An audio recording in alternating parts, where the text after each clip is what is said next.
Hello সবাইকে, সবাই কেমন আছো? আশা করছি সবাই খুব ভালো আছো আর আমিও খুব ভালো আছি। অনেকদিন পর তোমাদের সাথে একটা নতুন ভিডিও শেয়ার করছি, সবাই শেষ পর্যন্ত দেখতে থাকো ভিডিওটা। আজ আমরা যাচ্ছি নৈহাটি বড়মার কাছে।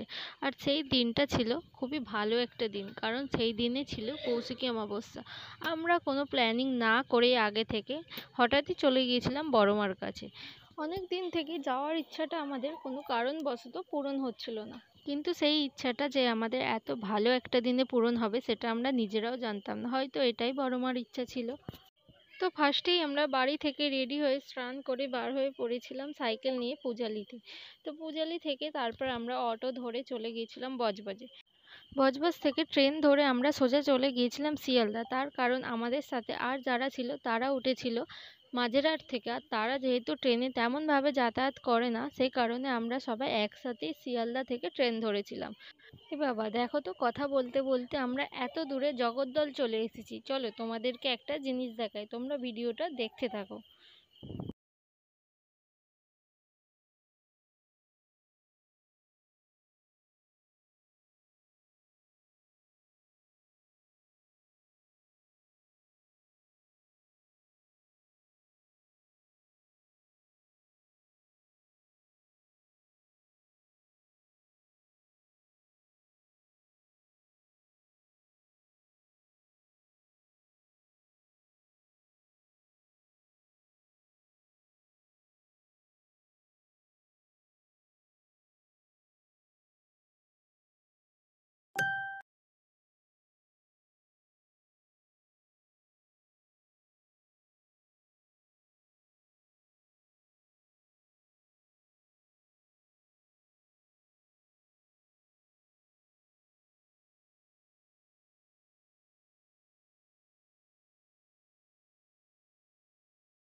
যে ভিডিওটা দেখালাম সেটা হলো শিয়ালদা থেকে বা বজবজ থেকে নৈহাটি যাওয়ার ট্রেনের সময়সূচি। তোমাদের ভিডিওটা দেখালাম কারণ বজবজ থেকে শিয়ালদা পর্যন্ত আর শিয়ালদা থেকে নৈহাটি যাওয়ার পথে আমার ভালোভাবে কোনো ভিডিও ক্লিপই নেওয়া হয়নি, কারণ এর মধ্যেই আমাদের সাথে ঘটে গিয়েছিল একটা খারাপ ঘটনা।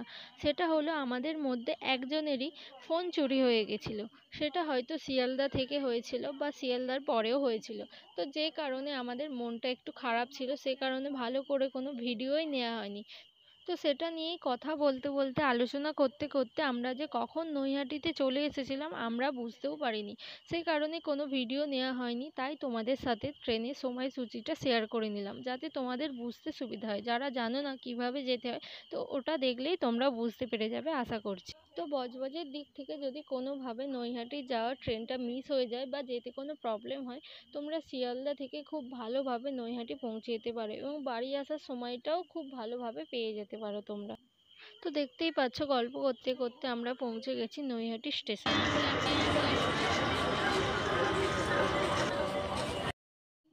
তো নৈহাটি স্টেশনে নেবেই আমরা ওভারব্রিজ পার করে চলে গিয়েছিলাম 1 নম্বর প্ল্যাটফর্মে। তো সেখান থেকে আমরা চলে গিয়েছিলাম নৈহাটি মন্দিরে। তো ব্রিজটা পার হওয়ার সময় তোমরা এসকেলেটারেও যেতে পারো, বা যদি কোনো প্রবলেম হয় তাহলে তোমরা নর্মাল সিঁড়িতেও যেতে পারো। দু ধরনেরও অপশান ওখানে ছিল। তো আমার মা একটু ভয় পাচ্ছিল, তাও আমি আমার মায়ের হাত ধরে তুলে দিয়েছিলাম। তো যাই হোক, তারপরে আমরা ব্রিজটার ওপরে উঠে দেখলাম ওখান থেকে অনেক ফুলের দোকান, অনেকেই ফুল নিয়ে বসেছিল। তো ওখান থেকেও তোমরা চাইলে ফুল কিনে নিতে পারো বা তোমরা মন্দিরের সামনে থেকেও কিনে নিতে পারো।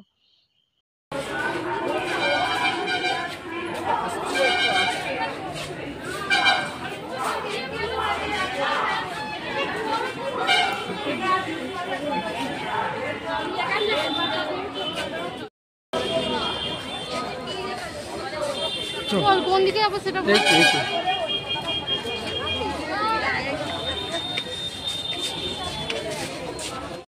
তো তারপরে আমরা ব্রিজ থেকে নেমে ব্রিজের পাশে রাস্তাটা দিয়েই চলে গিয়েছিলাম মন্দিরের দিকে। আর মন্দির থেকে স্টেশনের দূরত্বটা ছিল 10 মিনিটের। তো তোমরা ওখানে চাইলে টোটো করেও যেতে পারো, আবার হেঁটেও যেতে পারো। আমরা গিয়েছিলাম হেঁটেই।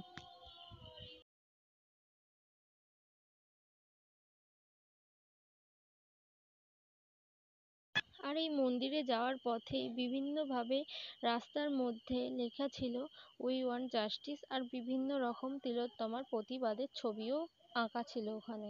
আর এই পুরো রাস্তার ভিডিওটাই আমি করেছি, যেটা তোমাদের আমি দেখাবো ভিডিওর শেষে।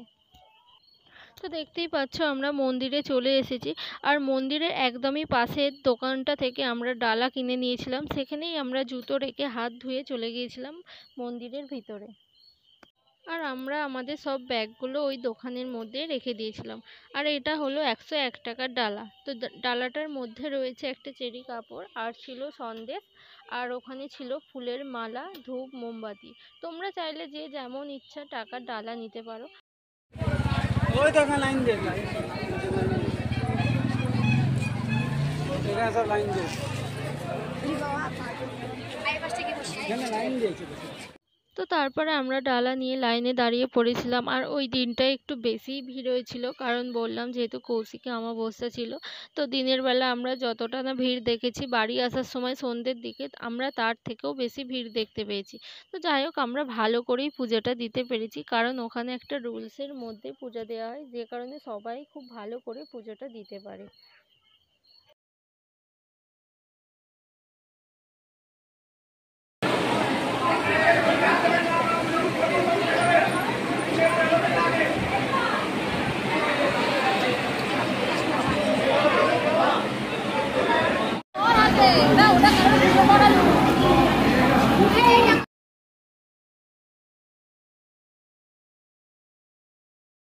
আর মন্দিরটা কটার সময় খোলা থাকে, কটার সময় বন্ধ থাকে, এখানে সবটাই দেয়া আছে। তো আমরা পুজো দিয়ে চলে গিয়েছিলাম গঙ্গার ঘাটে। আর ওই দিনটা না, সত্যি কথা বলতে ভীষণ গরম ছিল আর রোদও ছিল, কিন্তু পুজো দেওয়ার পরে সেটা আর বেশি মনে হয়নি, জানি না কেন। তো গঙ্গায় নেমে আমরা একটু হাত পা ধুয়ে নিলাম, মাথায় একটু জল ছিটিয়ে নিলাম। আর এত ভালো লাগছিল, যেন মনে হচ্ছিল ওখানেই দাঁড়িয়ে থাকি, আর মনে হচ্ছিল যেন একটু চান করেও নিই। তো যাই হোক, আমরা মাথায় জল টল ছিটিয়ে নিয়ে ছড়িয়ে দে মাথায়, ছড়িয়ে দে, ছড়িয়ে দে না বলি জিন্সের প্যান্ট ভেজে যাবে কেন। শুনতেই পেলে ওপর থেকে দাদা বলছিল একটু জল ছিটিয়ে দিতে, যেহেতু ও বুট পরেছিল সেই কারণে আর নাবিনি। তো যাই হোক, তারপরে আমরা গঙ্গা থেকে চলে গিয়েছিলাম একটু কেনাকাটা করতে। আর হ্যাঁ, ওখানে কিন্তু তোমরা সব রকমই দোকান পেয়ে যাবে, খাওয়া দাওয়া থেকে শুরু করে কেনাকাটা সব রকম দোকান ওখানে পেয়ে যাবে। তো তারপরে আমরা কিছু কেনাকাটি করেই চলে এসেছিলাম স্টেশনের দিকে। আর আমরা যেহেতু বাড়ি থেকে খাবার দাবার সবই নিয়ে গেছিলাম, সেই কারণে ওখান থেকে আর কিছু খাইনি। তো যাই হোক, এরপর আর কোনো ভিডিও নেওয়া হয়নি আমার। তারপরে আমরা স্টেশনে চলে গিয়েছিলাম, আর এই 1 নম্বর প্ল্যাটফর্ম থেকেই আমরা শিয়ালদা ট্রেন ধরে নিয়েছিলাম। তো আজকের মতন ভিডিওটা এখানেই শেষ করলাম। সবাই ভালো থেকো, টাটা।